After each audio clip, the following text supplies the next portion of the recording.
Good morning. Welcome to Shabbat with Apostle Dwayne. Today is the Sabbath, and I usually do these at 9 o'clock, but I moved the time to 10. I'm starting a few minutes late only because there's some things I had to take care of. But so the message this morning, get ready for the crazy times ahead. It's actually a change more than that, but the bottom line is, crazy times are coming, and unfortunately, the message that I'm going to give you today is kind of a complex message, and so I encourage you to stick around to the end to get the full message. And like right now, so there's a lot of things going on in the world, and I can tell you that we're facing some very complex changes that are coming forward. And I encourage you to really hear the heart of the message I have for you today, because my heart is really, really heavy. My heart is very heavy today, and what I'm feeling is a heaviness that is from the Lord's heart. His heart is very, very heavy. Okay, so in this message, I'm going to talk about really three things, but it's going to be quite in depth and a little involved. And so just track with me as I explain it to you. So the week before last, or actually last week, Queen Elizabeth died, and now we have her son, King Charles, which is Charles now the third King Charles to take office or take the kingship of England, is now in power. And the first two King Charles, when you look at the history of their relation to the enslavement of our people, of us in slavery, they were part and parcel with enslavement of the Black people who were taken from Africa. And the wealth of their nation was built upon that, and their colonial system of setting up colonies in other countries. And at one point in time, they, or maybe is it now, between them and their commonwealths, what they call them, basically the colonies that they rule, they controlled at least 1/5 of the nations, or 1/5 of the earth, whatever, 1/5 of the nations in the world. And so that's a lot of money, a lot of power, a lot of wealth that goes to England, seemingly, and these countries are seemingly democracies and whatnot. And so there's a lot of people talking about this, and with the death of Queen Elizabeth, which in her reign, they went from being almost broke to now, fabulously wealthy. And so, there's this context now where a lot of people, or a lot of countries are ready to try and throw that yoke off of their neck. Okay. But I can tell you, it's not going to be so easy. That ain't going to come easy. Okay. At the same time, right now, throughout the world, you see a lot of people, especially with the advent of the internet and the democratization of information. You can get information from everywhere now. And so you can see, people can bring things to light, and everyone's just becoming more enlightened. And as the result of that, the inability to control the narrative has changed. And so a lot more people are independent in their thinking, and they're a lot harder to control. Okay. And and as a result of that, you see a lot of clashes, social clashes, that are happening around the world in every country now, because of the democratization of information. So there's another aspect. And so with this democratization of information and these social upheaval, a lot of people don't, especially those who have been forced into the minority positions in these countries, are ready to throw the yoke of slavery and on all forms of its vestiges off their necks. And I don't blame them. I'm amongst those people. But at the same time, you have a power structure that created itself, only a few hundred years ago, 500-600 years ago. They began to create this unified power structure where they dominated the earth. Well, right now they've got things the way they want it, or they've had it the way they wanted it until recent history, and now they don't want to let that go. And so there's this fight between the people who want to free the people who have been placed under bondage of these created systems and whatnot. And then you have the people themselves who want to get free. But then you got the people who want everyone to just be okay with the way things are that they manufactured and that they benefit from. And so you have these different factions. So the factions with the power, with the money, are the ones who benefit from the system being the way it is and set up the way it is. And so there's that side. They want to fight to maintain the status quo and perpetuate it into the future. Okay. And then there's us. There's the Black people in America and the rest of the Hebrew diaspora. But then there's also other minority groups around the world who have been affected by these same things. And us in particular, there's some things happening where we're concerned. Okay. So this past week, a young Black man who was a rapper, his name was PNB Rock. I don't know anything about this cat or his music or anything, only what I've seen over the last few days. And he was murdered in LA while he was at a restaurant with his girlfriend, who's the mother of his children. And someone came in and robbed him for his jewelry, shot him in the chest. And he died right there in the restaurant. Okay. And it's not just him. There's an epidemic of rappers being killed here now over the last few weeks. A number of rappers have been shot. But then also you look at the numbers of rappers, after you get famous, they go to jail. There's a ton of them that go to prison, go to jail, on a number of reasons.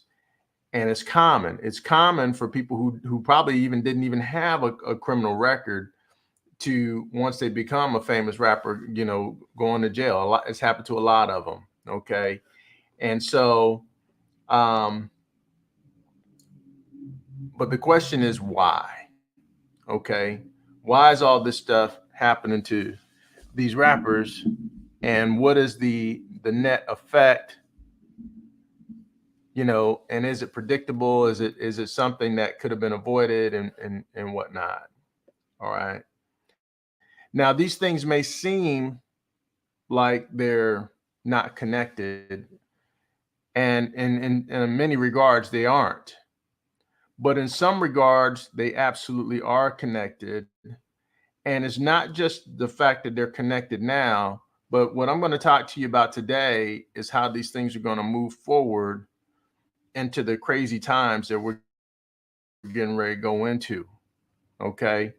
The times you haven't seen anything yet. The stage is being set for everything to move into the biblical prophecies of the end time as predicted in the scripture. And these end times are not going to be fun times. It's not going to be, it's going to be bad. Okay. And I can tell you right now that the Lord's heart is grieved for so many reasons.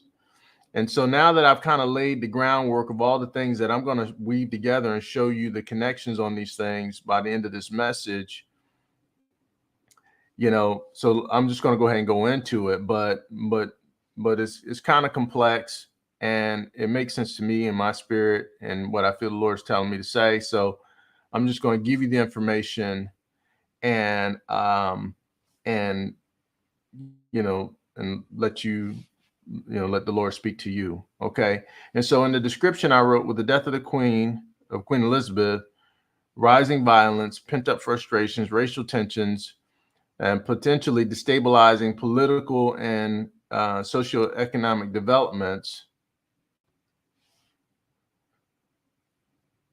the world is getting ready to go into times prophesied in the scriptures.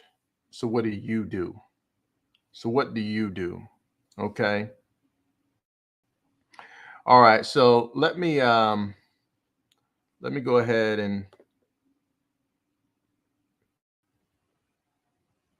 let me move this down here to the bottom.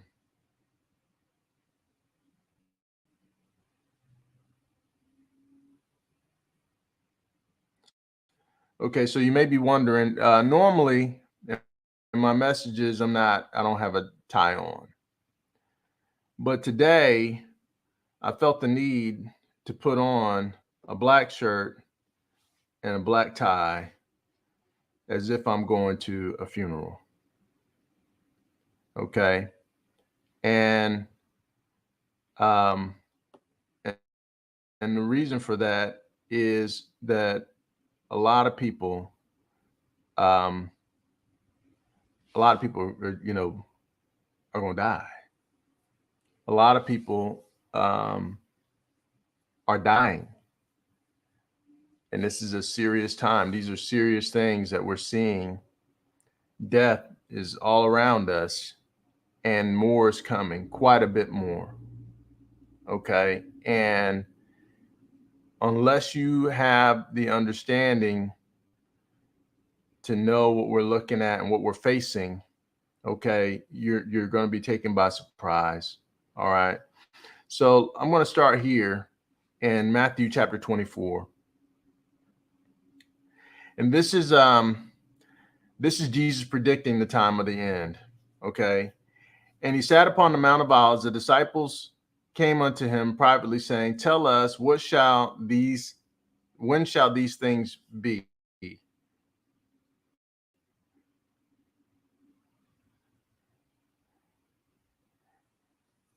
And what shall be the sign of thy coming and of the end of the world? And Jesus answered and said unto them, Take heed that no man deceive you, for many shall come in my name, saying, I am the Christ, and shall deceive many. And ye shall hear of wars and rumors of wars. That see that you are not troubled, for all these things are come to pass, but the end is not yet. For nation shall rise against nation, and kingdom against kingdom, and there shall be famines and pestilences and earthquakes in diverse places. All these shall be the beginning of sorrows. Then shall ye be delivered. Then shall they deliver you up to be afflicted, and shall kill you, and you shall be hated of all nations for my name's sake. And then shall many be offended, and shall betray one another, and shall hate one another. And many false prophets shall rise and deceive many. And because iniquity shall abound, the love of many shall wax cold. But he that endures till the end shall be saved. Okay. All right. So this is Matthew chapter 24 that talks about, this is just some verses from Matthew chapter 24. There's quite a few verses in Matthew chapter 24 that talk about the end time and what's coming, okay? And how bad it's going to be. But I'm just going to highlight a few things to you right here in this, because I want you to, I'm just going to lay the groundwork and then I'm going to tie it together by the end. Okay. And right here he said, and so they asked him, when shall the end come and what shall be the signs of the end of the world? And Jesus said, take heed that no man deceive you. Okay. Now, this ministry, my ministry is called Just Truth with Apostle Dwayne. The reason that, God has laid on me to call my ministry Just Truth is because that's what you need. And the reason that he's given me the revelation to share with you that I have is because that's what you need.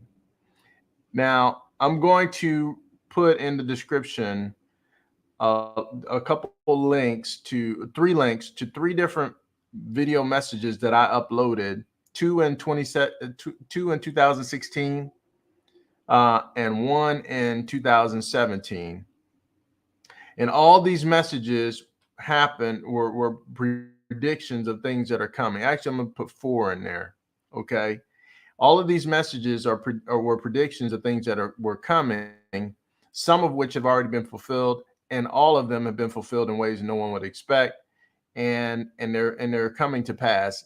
I'm going to put these in the links so you can watch them if you choose, so that you will know that God still speaks ahead of time and he tells people what to say, and that you can trust that when I'm telling you God sent me, that you'll know that I'm telling you the truth. Okay. You don't have to base believing what I say on just taking my word for it. I'm going to show you actual prophecy that God has given me that's coming about to pass. And then also, and much of which, or a lot of which have been fulfilled in ways that no one would expect. Okay. And so I'm going to put those in there just so you can have some understanding as to who I am, but then also in my credibility. And then therefore you can go and look in the scripture and compare what I'm saying to what the word of God says. You'll have the confidence to know that, hey, I at least need to go and read the Bible and see if what this man is telling me is correct. Okay. And it's for your good. I'm giving you these messages, not for me. I have the information. I'm giving you these messages for you. Okay. So now let's go down here to, and so he said, for many shall come in my name. Take heed that no man deceive you. Take heed that no man deceive you. For many shall come in my name, saying, I am Christ, and shall deceive many. Okay. And you shall hear wars and rumors of wars. See that you're not troubled, for all these things must come to pass, but the end is not yet. And then right here, for nation shall rise against nation, and kingdom against kingdom, and there shall be famines and pestilences and earthquakes in diverse places. Okay. And all these are the beginning of sorrows. Okay. So now let me show you this verse here where it says, take heed. Right here it says, that so many will come in his name, deceive many. Okay. And right here, this verse, Jesus said, take heed that no man deceive you. Okay. Take heed that no man deceive you. Okay. So deception comes in a lot of forms. And the purpose of deception is to convince you that something that is not true is true, and to convince you that something that is true is not true. And if the deception can come and convince you that something that is true isn't, and something that is not is, then what you will do is you will begin to make decisions based on the lie and then instead of the truth. Okay. And there's a lot of deception in the earth right now. There's a lot of it. There's a ton of deception. For instance, the way the European powers have rewritten history and hid things that they did and all that stuff. That's a deception. The things that you see in the entertainment and the media that are there's a lot of it, entertainment, there's programming everywhere. You're constantly being deceived. The only thing that's going to give you the truth is the scripture, is the Bible and the Lord. He's in the fight to give you the truth because he wants you to have good information to make good decisions. Okay. So, but right now we're in a time, even though we have, let's say, the internet, and even though we have evidence and the democratization of evidence and so much information from so many different sources, you still have competing sources of deception that want you to believe in the status quo and the lies and all this other stuff. They want you to believe the false history and the way all that stuff's been set up so that you will act in a way that's not the way you're supposed to act. Okay. Now, I mentioned the thing with Queen Elizabeth and Prince Charles. Just yesterday, I was watching some different documentaries and whatnot, talking about the history of the first two King Charleses, and they weren't good. They're very wicked with relation to enslavement and other things like that. And then also the crown, the English crown, and their relationship with apartheid and so many other things. It's like, I remember one of the people that was talking about the fact that, that England is brags about abolishing slavery and the enslavement, the mass enslavement of Africans. Well, they're the ones who started it. Why should you get credit for abolishing something that you started? Okay. And they've hidden that. The fact of the matter is, a lot of people don't know that they were the ones who were very big in growing and the importation of Black people as enslaved people, the way that the slavery happened. They did the same thing in their quest to dominate the world. They did it in Asia. They did it in South America and whatnot. Not just them, all the European powers. You had Spain, France. You had the Netherlands. I mean, some of the most wicked acts known to man have been committed by these people in their goals to conquer the world as a group.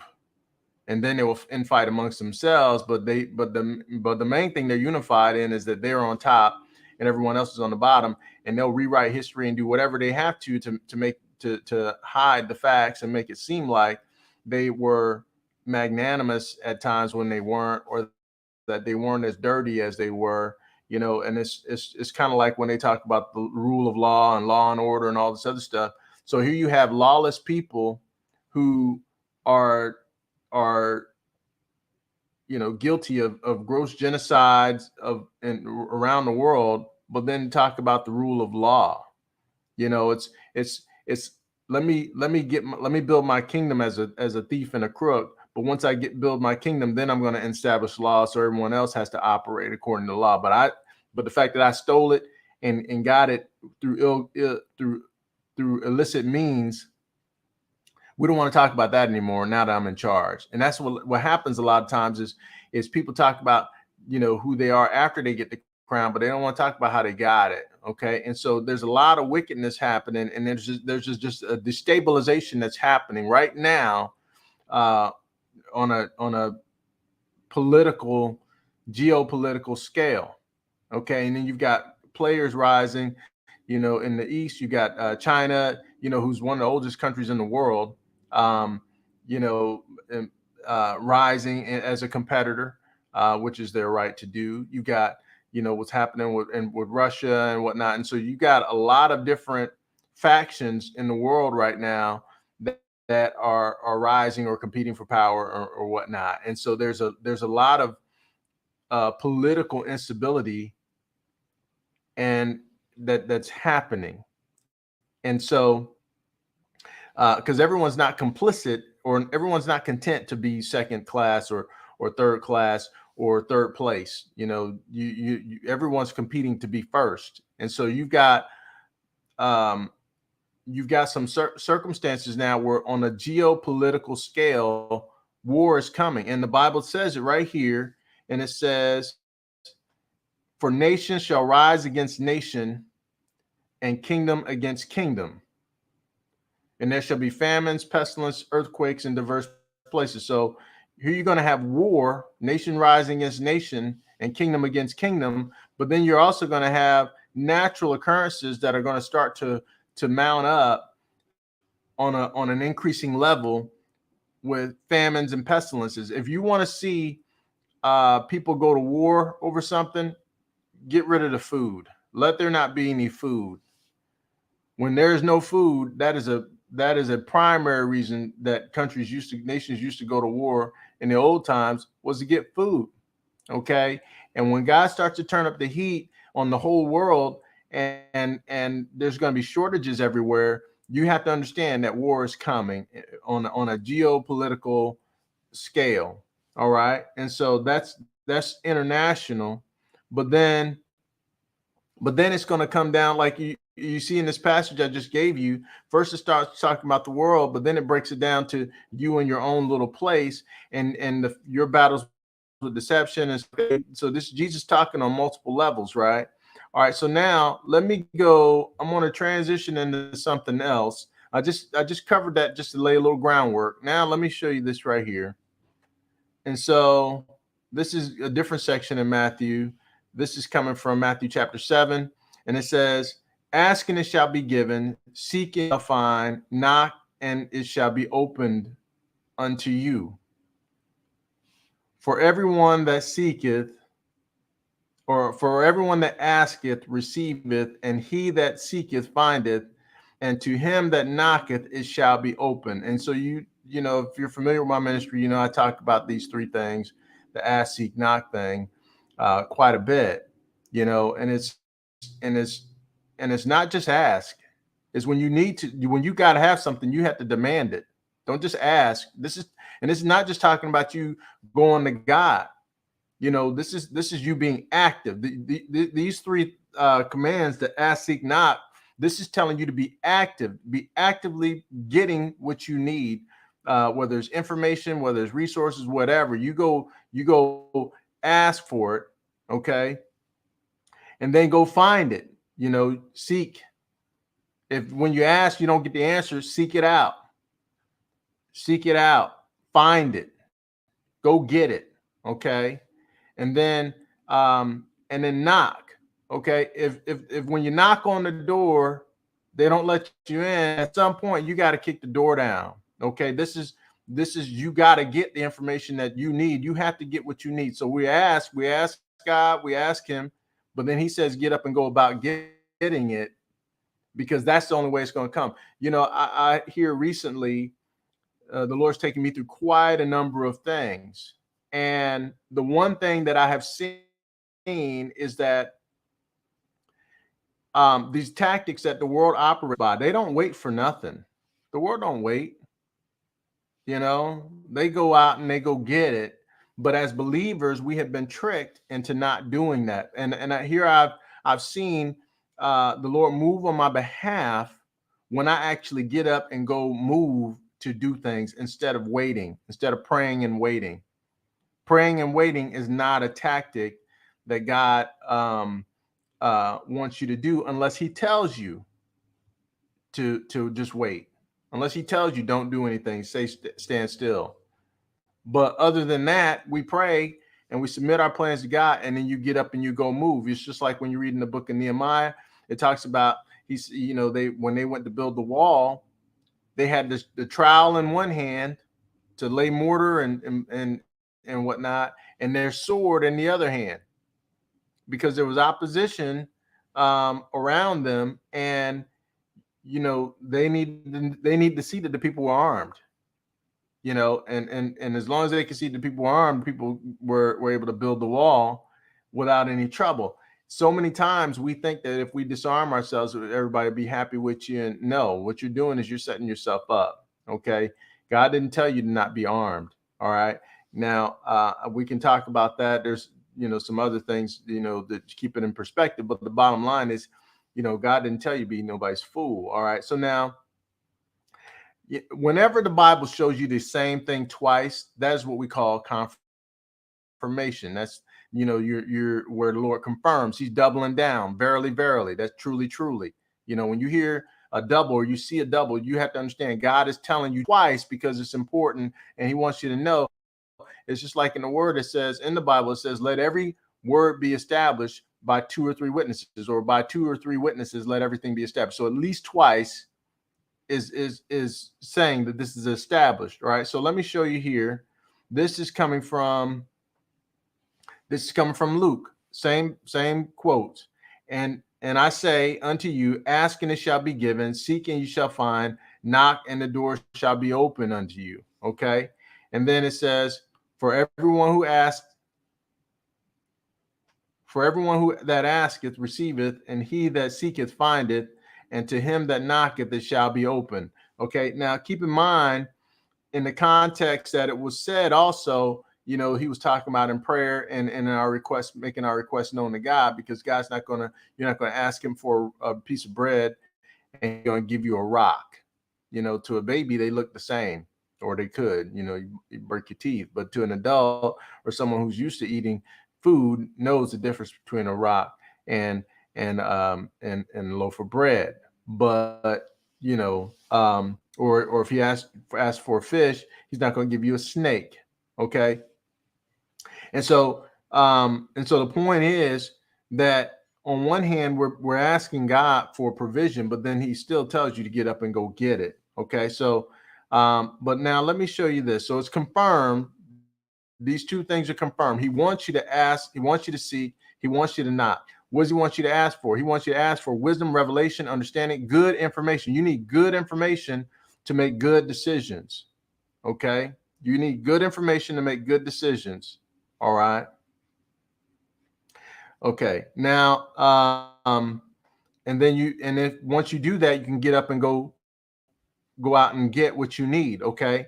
All right. So now let me show you this here.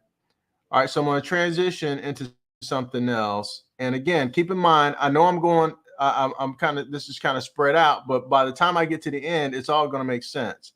Okay, so this is going to the book of Jeremiah.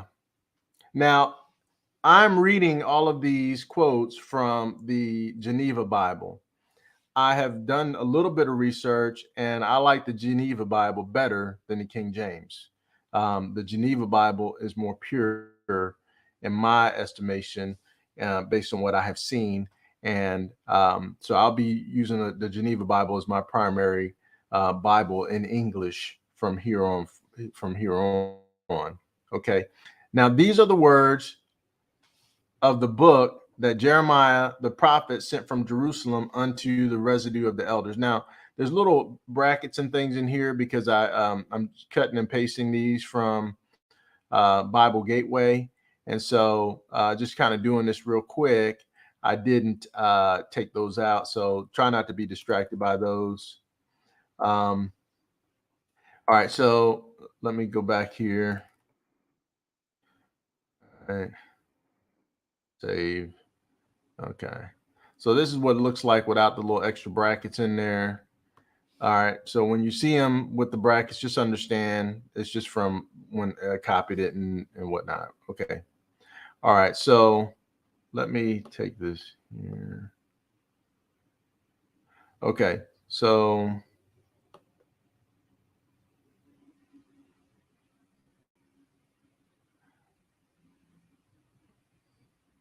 hold on. Bear with me for a moment.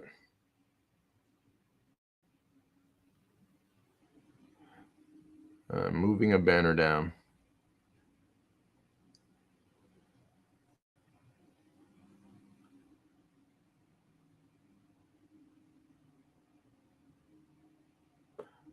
Okay. So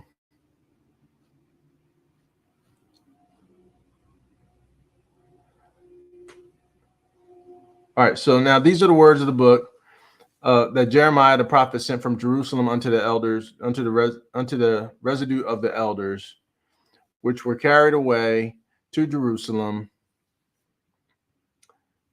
which were carried away captives, and to the priests, and to the prophets, and to all the people whom Nebuchadnezzar had carried away captive from Jerusalem to Babel.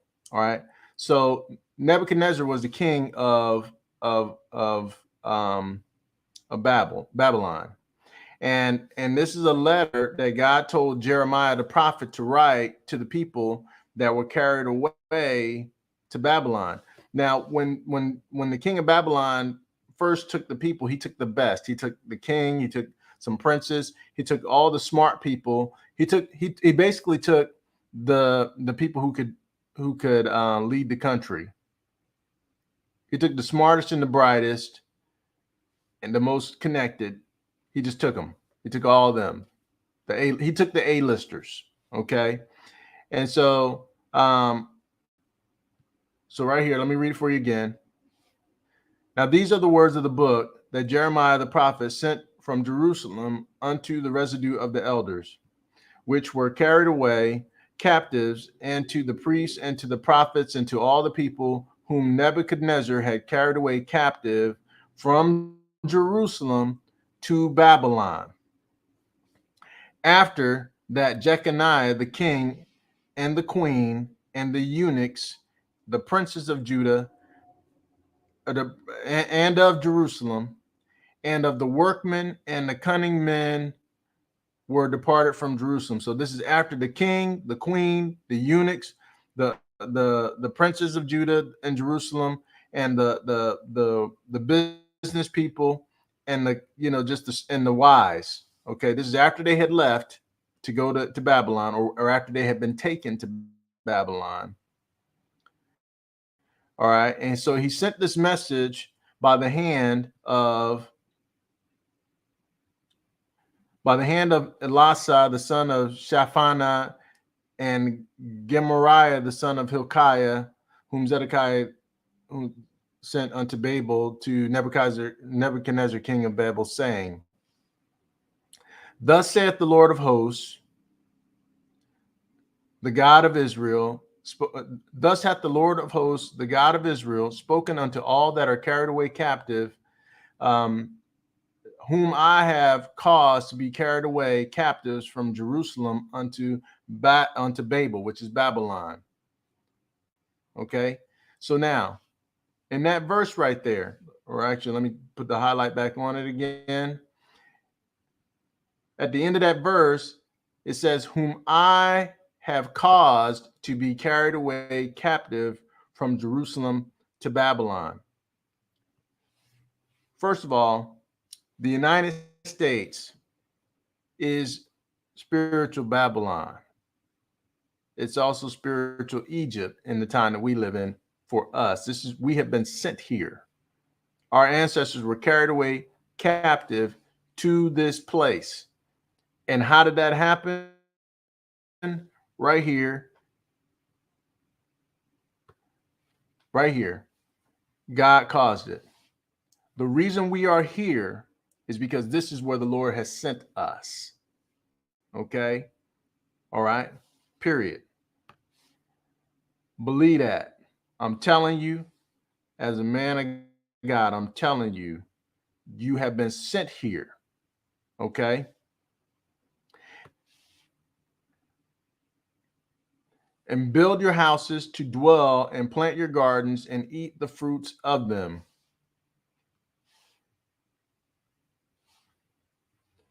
Take you wives and beget sons and daughters, and take wives for your sons, and give your daughters husbands, that they may bear sons and daughters, that ye may be increased there and not diminished. And seek the prosperity of the city whither I have caused you to be carried away captives, and pray unto the Lord for it, for in the peace thereof shall you have peace. Okay? Now, I heard a brother preach this some years ago, and it was a powerful sermon. I hadn't even seen this passage in scripture. And he said what God was telling them is though that live as they were free, live as if they were free, even though they weren't. Okay. And that was a powerful, powerful word. that the brother preached. He said, live as though you were free, even if you aren't. Matter of fact, I know why.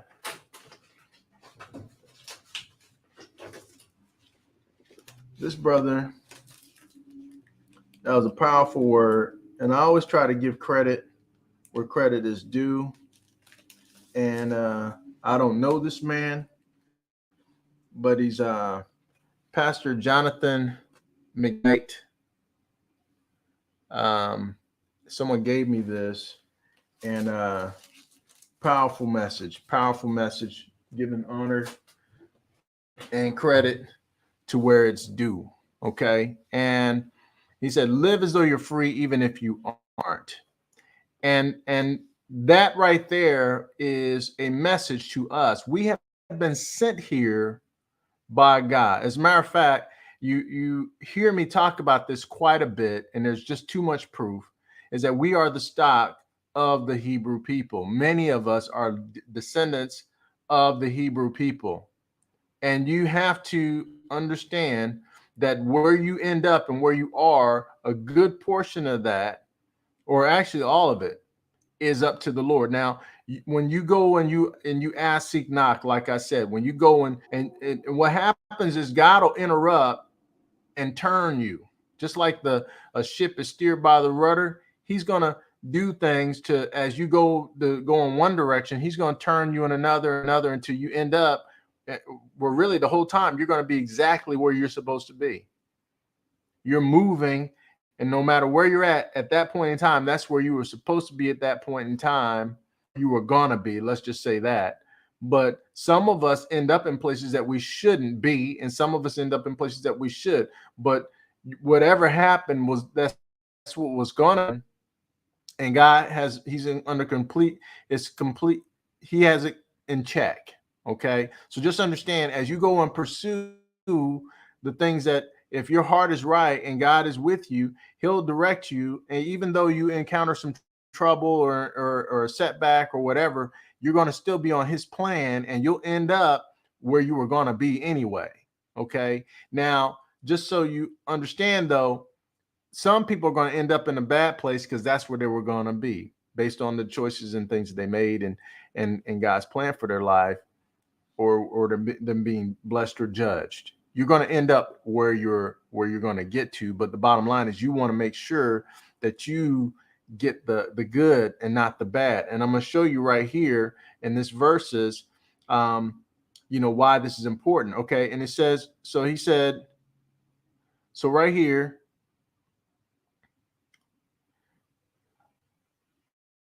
thus saith the Lord of hosts, the God of Israel, spoken unto all that are carried away captives, whom I have caused to be carried away captives unto Jerusalem, or from Jerusalem unto Babel, whom I have caused, who he has caused. He said, build you houses to dwell in, and plant you gardens, and eat the fruits of them. Take wives and beget sons and daughters, and take wives for your sons, and give your daughters husbands, that they may bear sons and daughters, that ye may be increased in their increase there and not diminish. Okay. A few weeks ago, or a couple months ago, when Roe v. Wade was overturned, there were a lot of people who were upset in the Black community about this, why, we didn't have access to abortions. Well, first of all, right here, God tells you to bear sons and daughters and have them to bear sons and daughters. He doesn't say abort anybody. Okay. And so that, because we have violated that, that's one of the reasons why we are in trouble in this country. Okay. And the fact that we have violated that at a higher rate than anyone else, triple. We're triple the demographics of the larger majority people. Not even triple what we should have for us in our demographic, but triple what the majority would have. It's ridiculous. We have been the supporters, the enablers of that whole industry aborting our children, and that's bringing down the judgment of God on us.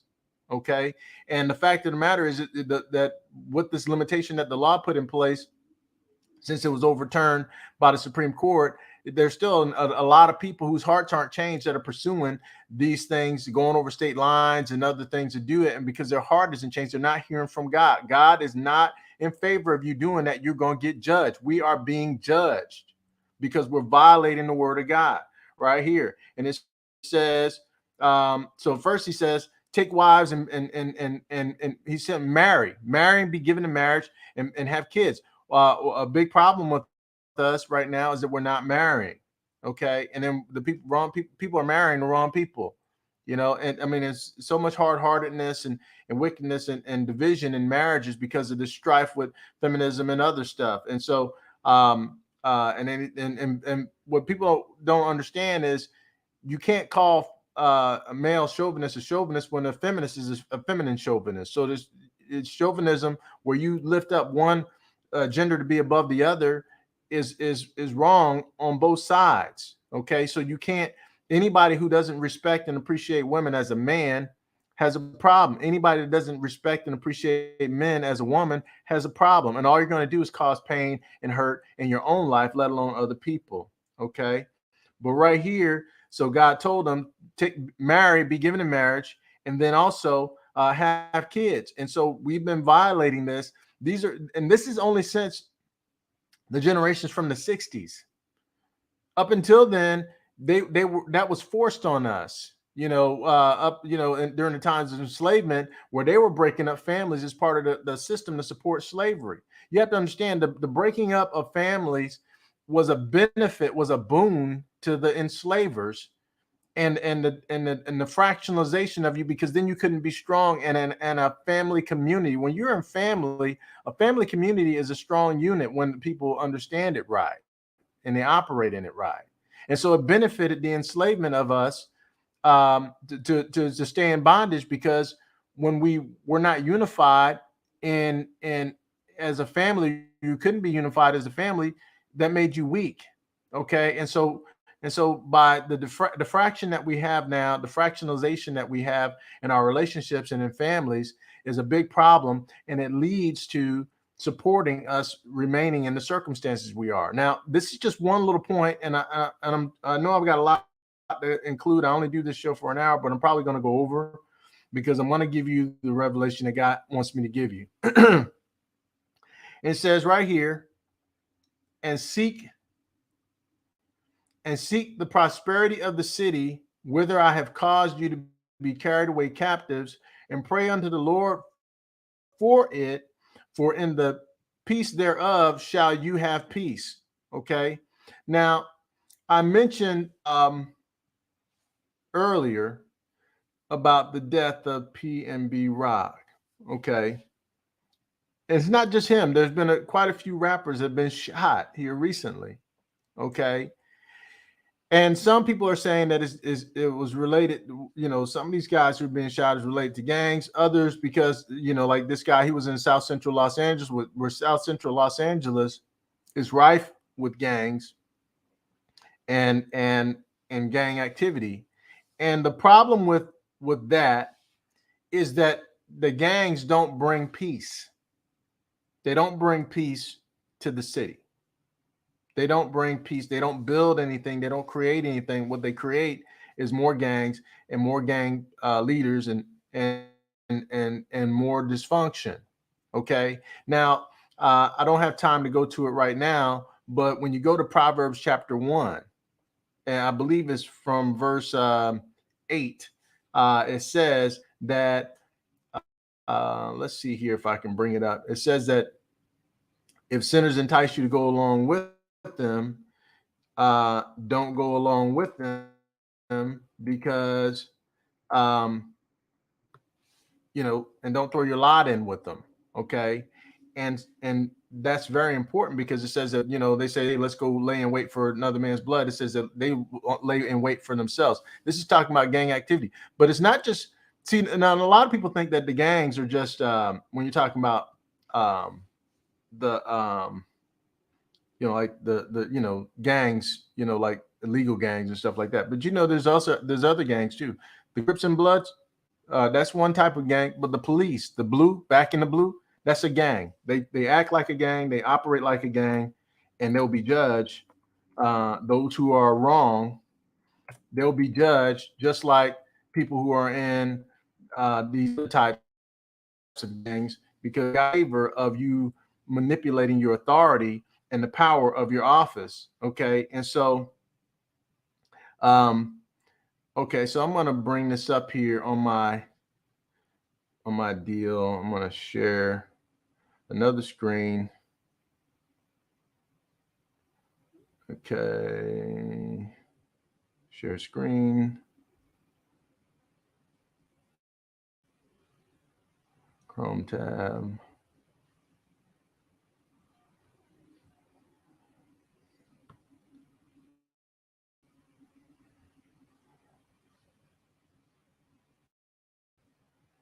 All right. Okay. So I'm going to add this to the stream here. This is coming from Proverbs chapter 1.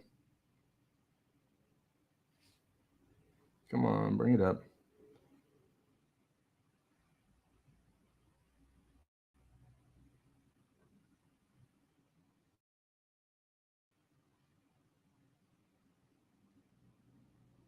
Okay. So,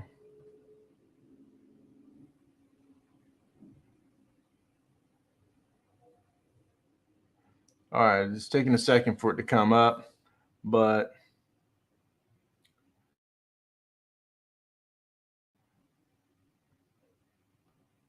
all right. So Proverbs chapter 1, verse 1, chapter 1, it says, "My son, hear the instruction of thy father, and forsake not the law of thy mother, for they shall be an ornament of grace to thy neck, and chain, or an ornament head, and chains about thy neck. My son, if sinners entice thee," verse 10, "consent thou not." Don't go with it. Lay, let us lay in wait, for blood. Let us lurk for the innocent without cause. Let's swallow them up alive as the grave, and whole as those that go down to the pit. We shall find, and we shall fill our houses with spoil. Cast in thy lot among with us, and let us have one purse. My son, walk, refrain from the foot of thy path, for their feet run to evil, haste to shed blood. Surely in vain the net is spread in the sight of any bird, and they lay in wait for their own blood. They lurk privily for their own lives. So are the ways of everyone that is greedy for gain, which is taketh away the life of the owners thereof. And so this is Proverbs chapter 1, verse 10 through 19, tells you avoid getting involved in any bit from hurting someone else, because the only one you're going to hurt is yourself. Okay, you're not going to gain from it. It's not going to give you any long-term lasting gain.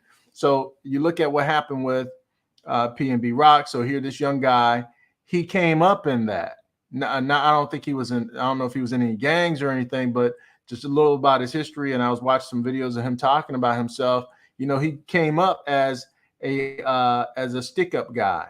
You know, he came up, you know, robbing people. And so, you know, what happened? He got robbed. You know, that which he sowed, he also reaped. He laid in wait for his own blood.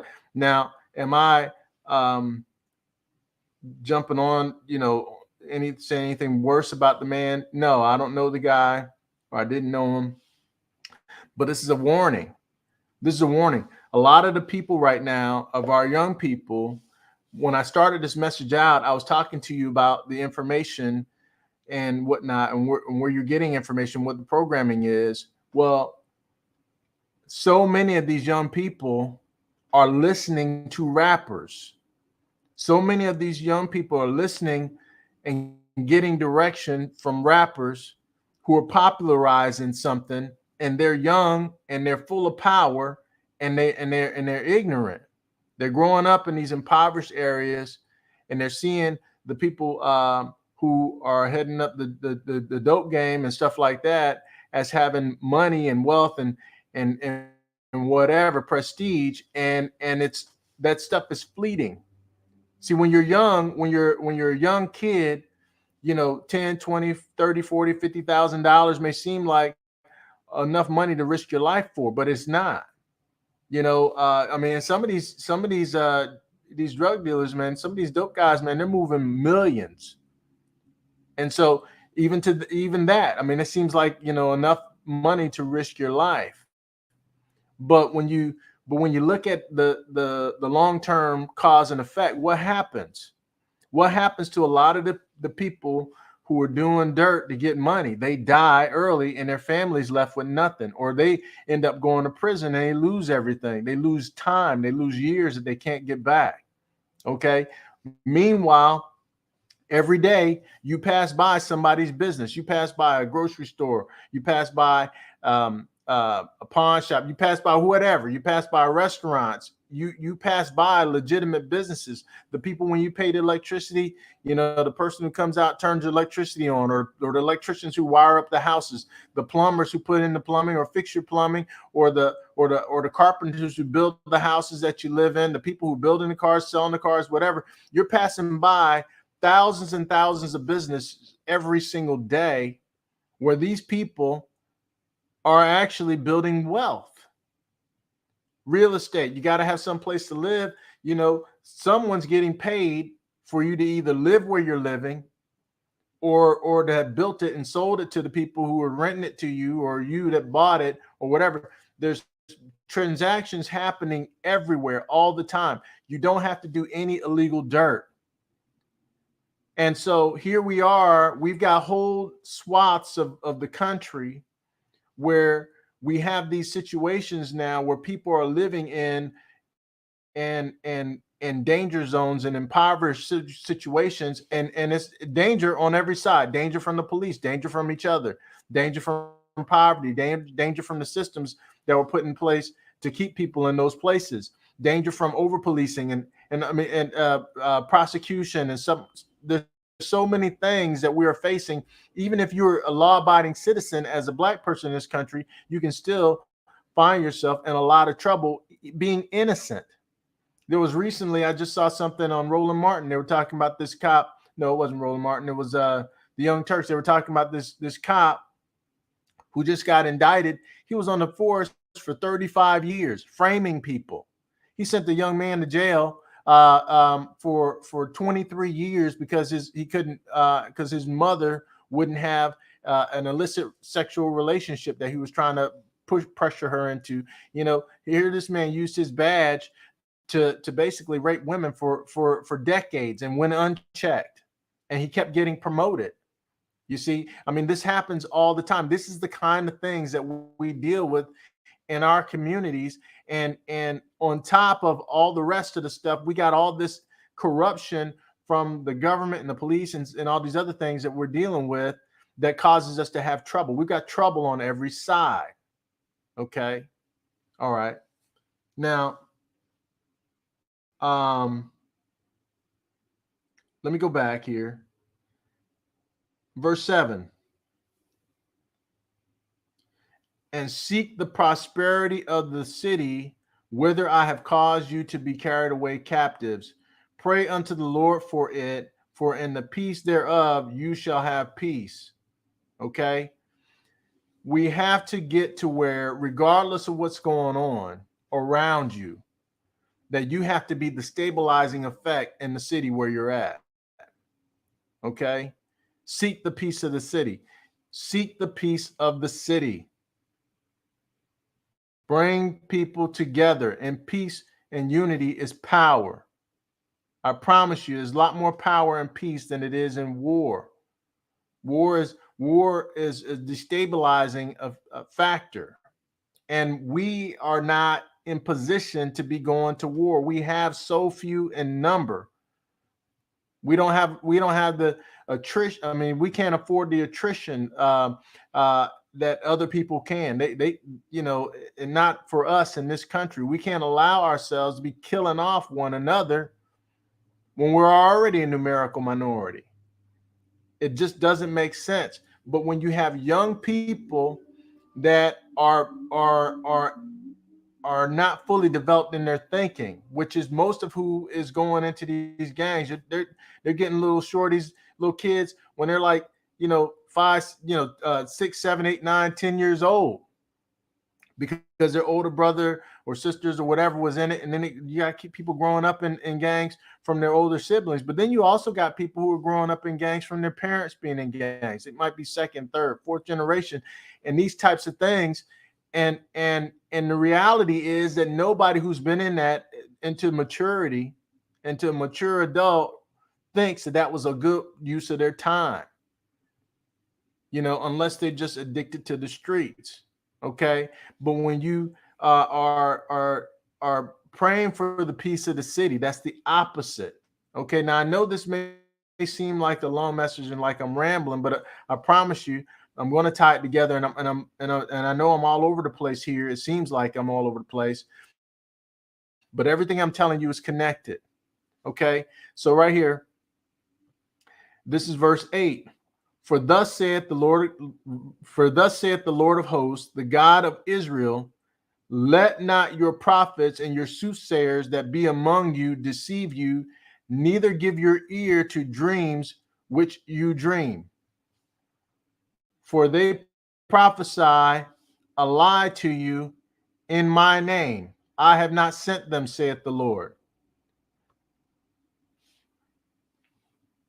But thus saith the Lord, that after 70 years be accomplished at Babel, in Babylon, I will visit you and perform my good promise toward you and cause you to return to this place.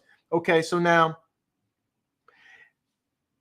all right, first, well, I'll start right here. You may say, well, that was 70. He said after 70 years, and this is back in, hundreds, a couple thousand years ago. That doesn't apply to us today. You have to understand certain things in the Bible are predictive of something that's in the short term, but then also a long-term prophetic prediction. But also some things are just a good guideline for any generation. Okay. And so right here, this is Jeremiah. He was sending this letter to the people who had just carried away into Israel, out of Israel, out of Jerusalem, who had been carried to Babylon by Nebuchadnezzar. And so Jeremiah was sending them this letter, but this letter still speaks to us today. Okay. Now I just want you to take heed on this number when it says 70 years, 70. Okay. So 7 being a number of completion and 10 being a set. Okay. This is a prophecy of completion. This is at the completion of time, at the completion of the fullness of time. He's going to bring us back to where we're supposed to be. Now, in the time that the people were dealing with there, that was talking about bringing them back to reestablish Israel. But what you have to understand is right now, when the Bible's talking about Israel, it's talking about us. And when it's talking about the completion of time, I mean, we're looking toward the end of the age, the second coming, and it's coming. We don't know when it is. No man knows the day or the hour, but in the completion of time, he's going to take us back to Jerusalem, which is what I'm going to show you here in just a second. Okay. But those who die in the interim, those who are not alive up until that time, you have to be right until the completion of your time. And then those who are going to be, those generations that are going to be here at the time of the end, you have to be right. You got to finish right. Okay. But what we have though, instead of us looking toward finishing our time, the way God said and the way he said, what we have is we have some competing things. We have right here. And I just showed you this. For thus saith the Lord of hosts, let not the God of Israel, the only one true God, the God that we need to come back to. We got to come back to him. Okay. For thus said the Lord of hosts, the God of Israel, let not your prophets and your soothsayers that be among you deceive you, neither give ear to your dreams which you dream. Okay, now Don't you understand, or you should understand? I'm going to tell you to understand this. Anybody who comes to you with a message is a prophet. Some are sent by God with a true message from God. Okay. Others are not sent from God with a false message and a lying messages. Every last one of them comes from the devil. And every time you take heed to something somebody tells you, you're listening to an instruction from someone, and you put it to work in your life. It is just like you're listening to a prophet. And if you're listening to someone and you're not listening to the one God sent you, when God sends you people to tell you the truth and give you a good way to go, and you choose to turn away from them and turn to the people that you want to listen to that give you bad information, well, I'm going to show you the recompense here in this scripture, just so you understand that whoever you listen to, you're either listening to God or you're calling God a liar. That's the way he sees it. So that's the way it is, period. Okay, so now let me show you this. Hold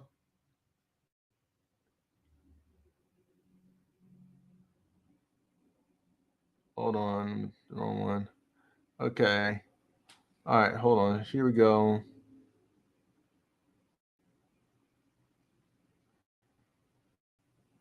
I'm going to skip down, but then I'm going to come back.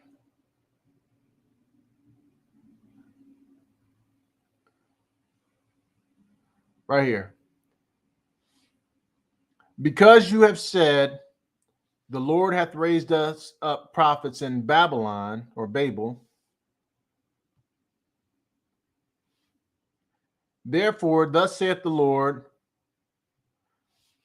Therefore, thus saith the Lord, the King, the Lord of the King, that sitteth upon the throne of David, and of all the people that dwell in the city, your brethren and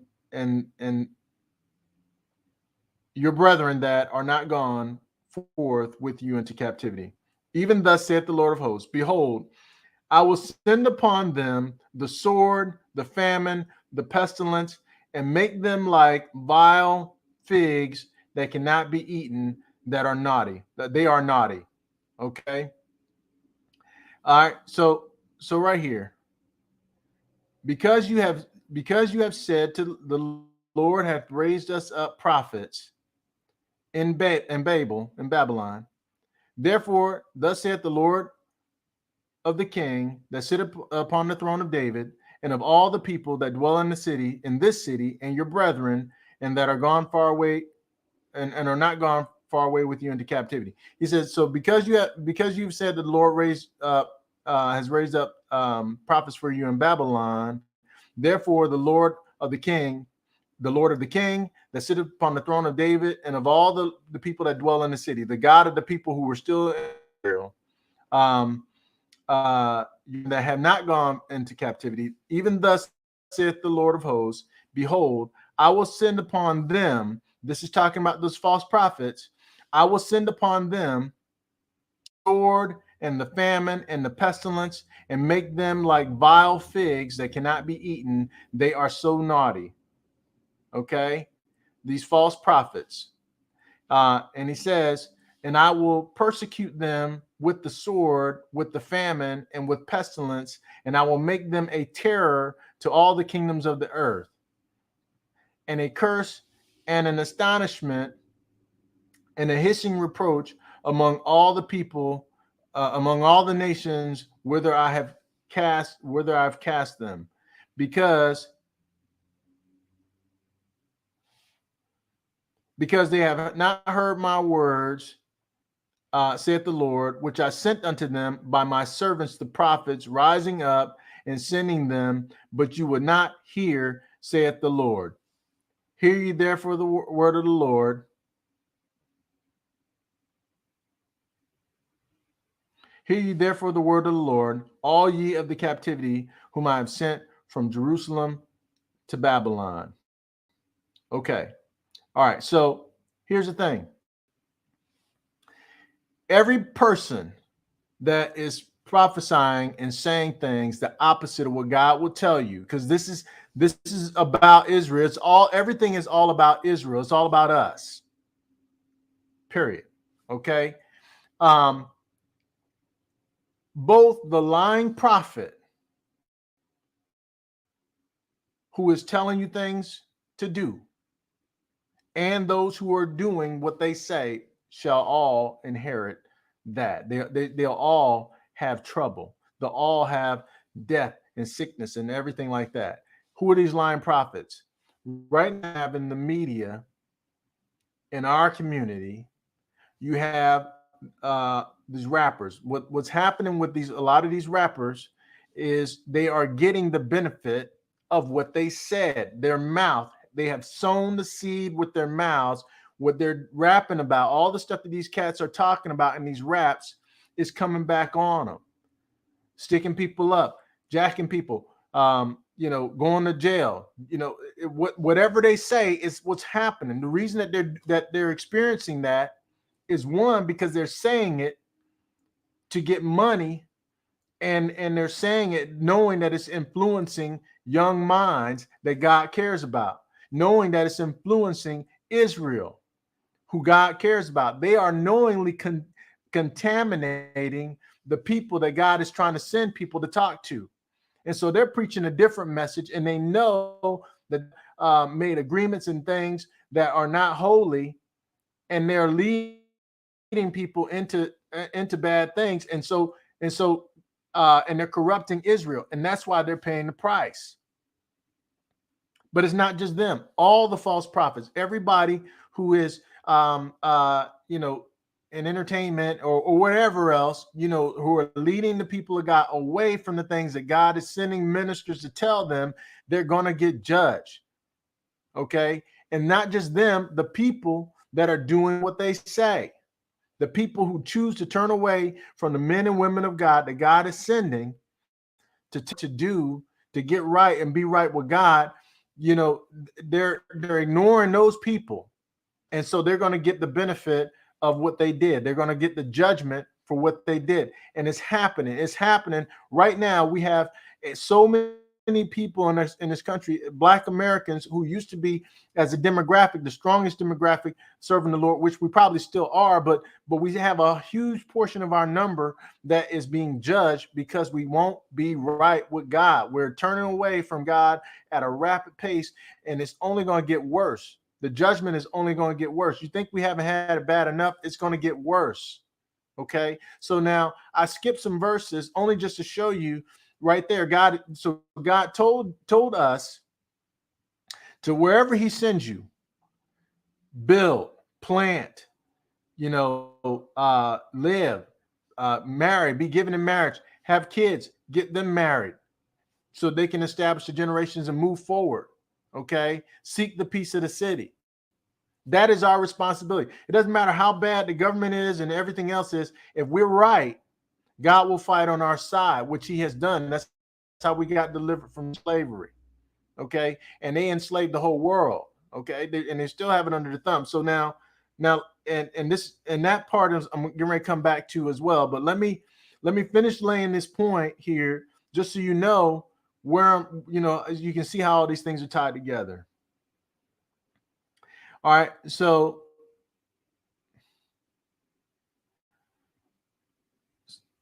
I showed you where it said, seek the prosperity of the city. Seek the prosperity of the city, whether I've caused you to be carried away captives. Pray unto the Lord for it, for in the peace thereof you shall have peace. We need to pray for the peace of America because we're here in this country, and this is where God sent us to. Pray for the peace of this country and help it. Even though this country has been foul to Black people, into the laws and the racism and all these other things, the continual over policing and the murdering of people, and false convictions, and people serving time for things that they didn't do, and the gross disparities and all that other stuff, we still have to pray for the peace of this place because we're here. Okay, because we're here, and you want to have God's blessing on you. Okay, and so for thus saith the Lord, the Lord, the God of hosts of Israel, let not your prophets. So now And so he said, seek the peace of the place. But then he said, but there are going to be some people who are going to tell you the opposite. Okay. I didn't send them. Okay. And then right here in verse 10, he says, but thus saith the Lord, that after 70 years are accomplished at Babel, I will visit you and perform my good promise toward you and cause you to return to this place, which he was talking about Jerusalem. And we're looking forward to the Jerusalem or even the new Jerusalem, which is prophesied and at the second coming. Okay. But right here, for I know the thoughts that I have towards you, saith the Lord, even the thoughts of peace and not of trouble, to give you an end and a hope.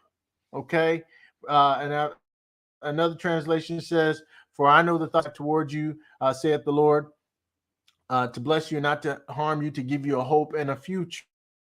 Okay. And then verse 12,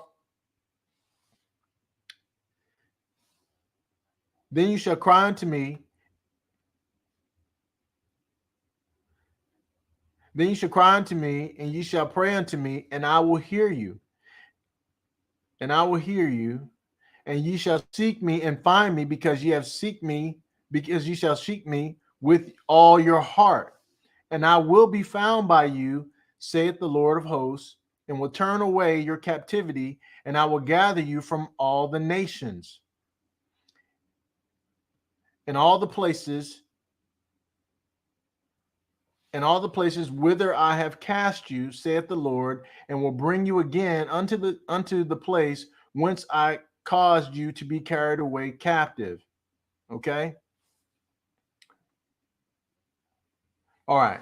So here's the answer. Even though we're here, and even though we're in these situations with all this trouble, we have to seek God with our whole heart and trust Him with our whole heart and build and grow. Live as though you're free. Be free. Take your freedom. We are not in chains anymore. Take your freedom and build. You have to build.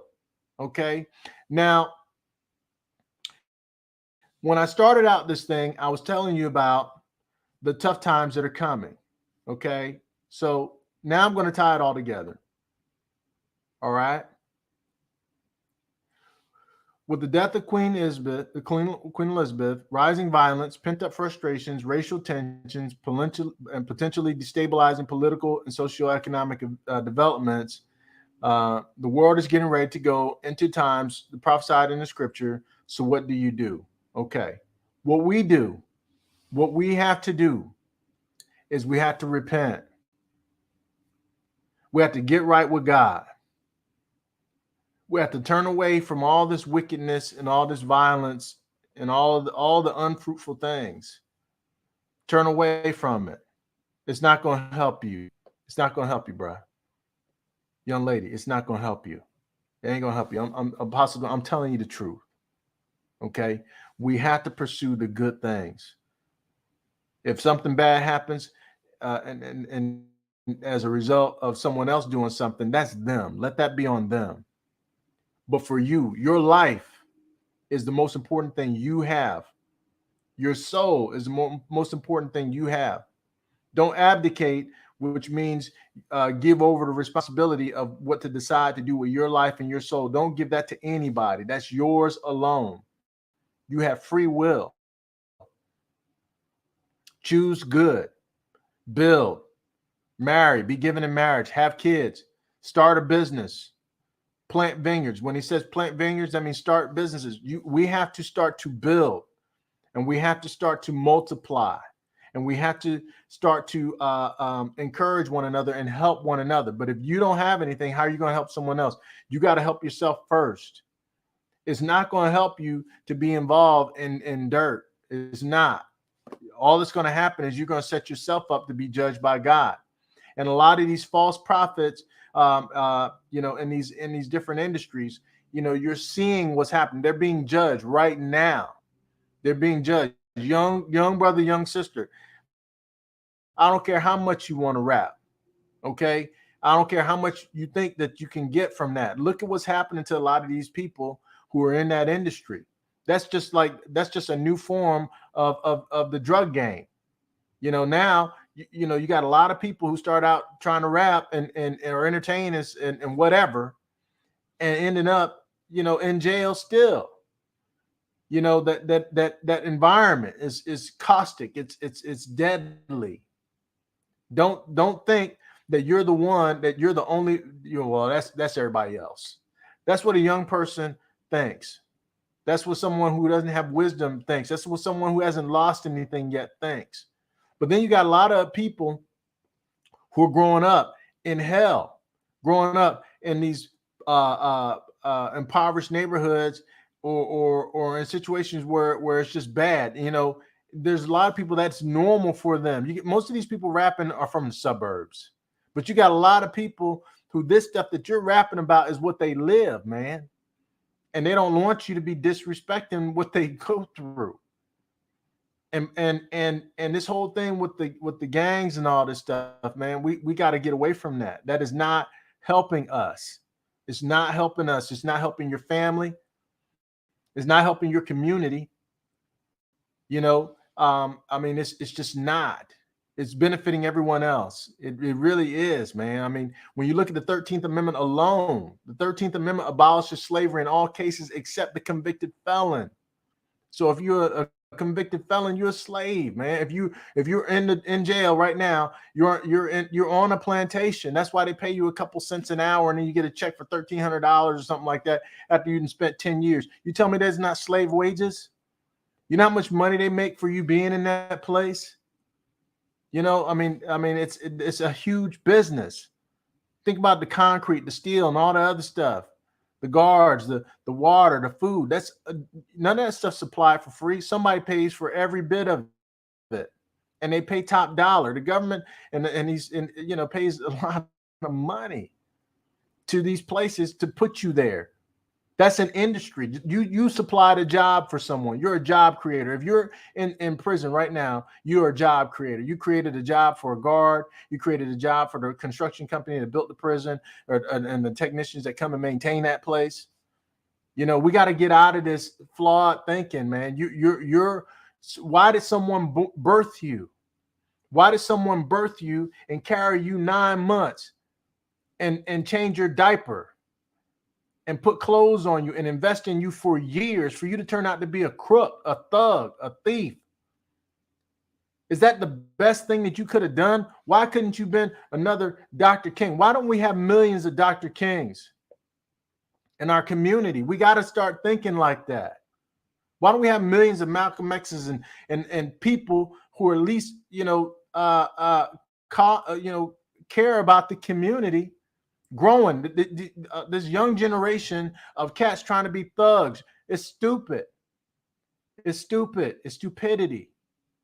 I can promise you, when these cops start rolling up on you and they don't look like thugs, or some of them they don't, but the bottom line is they go home to the suburbs. And here they get to arrest you and break you down, make you strip, and now you got to, come on, we got to get away from this. We got to get back to building. If you're out building and you get stopped and something happens, that's not your fault. But it is your fault if you didn't build anything. It is your fault if you didn't leave anything. If your young son coming up after you, your young daughter coming up after you doesn't have it better than you, that's your fault. And so we gotta get away from blaming anybody other than us. Let the blame rest in the mirror. Let the blame rest in the mirror, man. Young lady, young man, please. Because the times right now, what we're seeing, this destabilization is coming. Right now, things are going to get hot for whole nations. How much less do you think you're going to be in position to protect yourself and your family? We've got to start to build and to get resources and to be able to invest in each other and in our own protection. Okay, I mean, it's coming. This stuff is just going to start to go bad. It's going to deteriorate very quickly when it happens. Okay, and it's going to be war, pestilence, everything on every side. You can't afford to not be ready for what's coming. Okay, I'm telling you this. I'm telling you right now, this stuff that is prophesied, it's coming. It is real. These prophecies are real.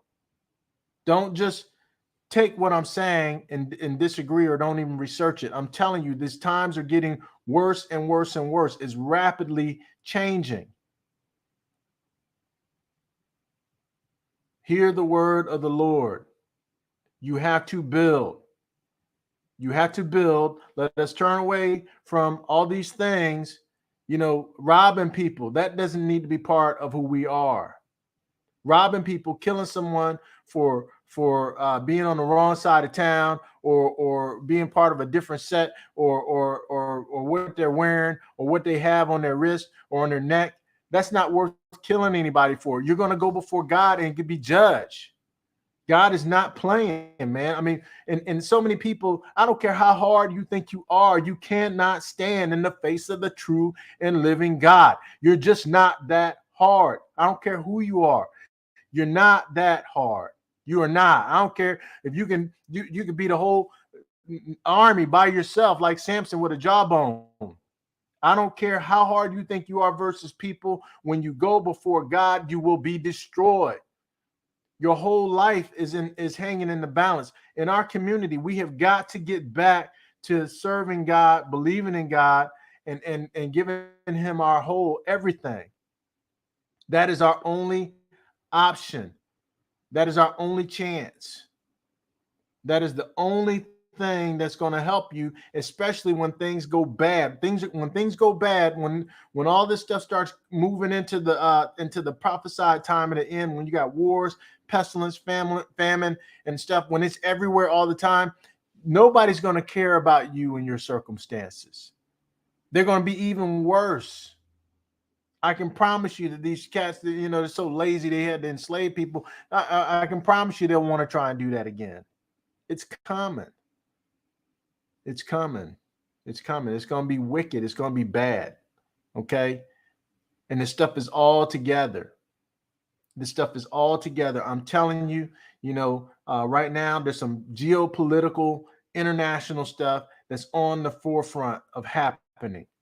How much more so are you going to be affected in your little area? Okay. All right. So pray for the peace of the city. Build. Now's the time to build. Now's the time for us to invest in one another, start businesses, get wealth, get some resources, protect yourself. Now is the time. If you don't do it now, you're going to be in trouble when things go bad.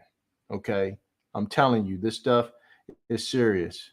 All right. So I'm at the end of my time. I went over. Normally I do 30 minutes or an hour on Shabbat. And then I also do 30 minutes on Right Now with Apostle Dwayne, which I didn't do that yesterday. So this is kind of a combined message here today. But understand, what I'm telling you is serious. This is a vitally important. This is one of the most important messages I've ever given. So please take it to heart. Watch this video in its entirety and give it your thought, and give it some prayer, and ask God if what I'm telling you is true. Okay. So this is Apostle Dwayne signing out. And, I hope this message hits you in the right place, and that you hear the Lord and take it seriously. And if these messages are blessing you, please consider support my ministry here in these broadcasts that I do. And there's a link in the description that you can send a contribution.